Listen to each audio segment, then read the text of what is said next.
This is your friend Jor. I am here for another video, another learning.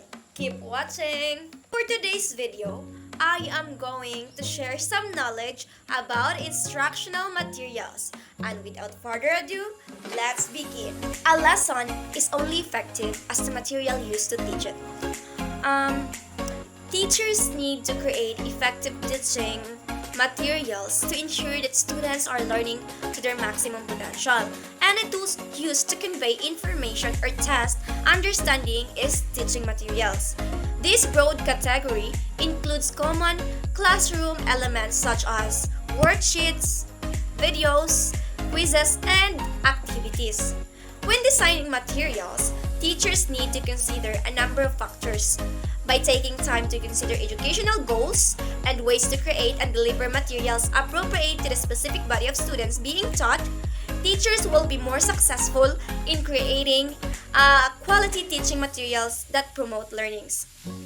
Instructional design refers to the process used to create instructional materials. It is used to identify gaps in knowledge, skills, and attitude of students, and analyze learning needs and developing learning materials to close them.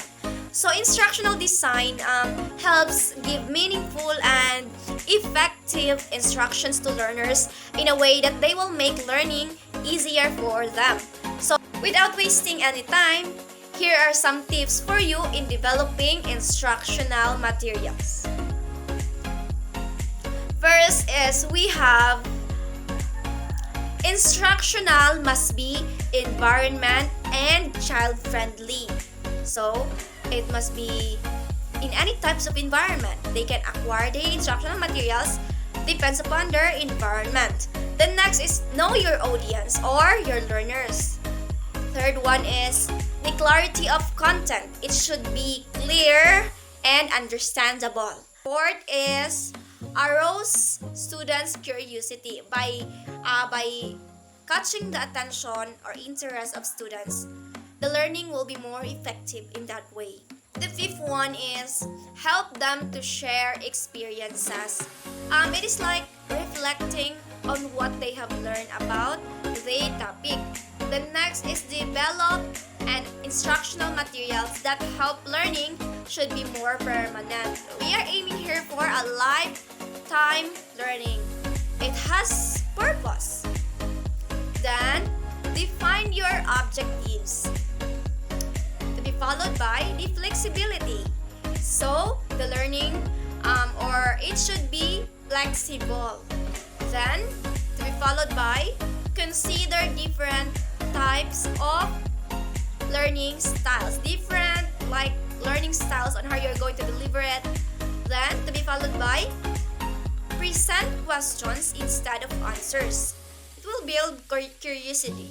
Then, to be followed by provide application opportunity. Of course, opportunity to develop their skills, talent, and personality.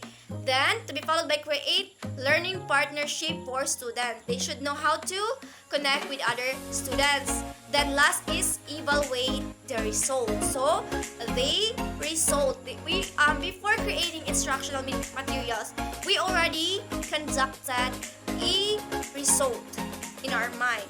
We already have the result. You can use the tips above on how to develop instructional materials and educational materials that will guide learners to achieve their learning and training objectives easily. So the learning will be more easier in that way. Additionally, it is important that your instructional materials are both accessible and copyright compliant. When you create materials that are accessible, you ensure that students who require to use assistive technology can access them without barriers. They can easily access the instructional materials without any problems. Then, creating effective learning materials starts with instructional design. It has become a concept that is equally popular in both academic and professional fields. So, those are some tips that I can suggest to you in developing instructional materials. I hope this can help you to achieve your ideal instructional materials used in delivering learnings. Once again, this is Jor, and thank you for listening to my video. I hope you learned something for today's video, and goodbye! Let's go get it down. The sound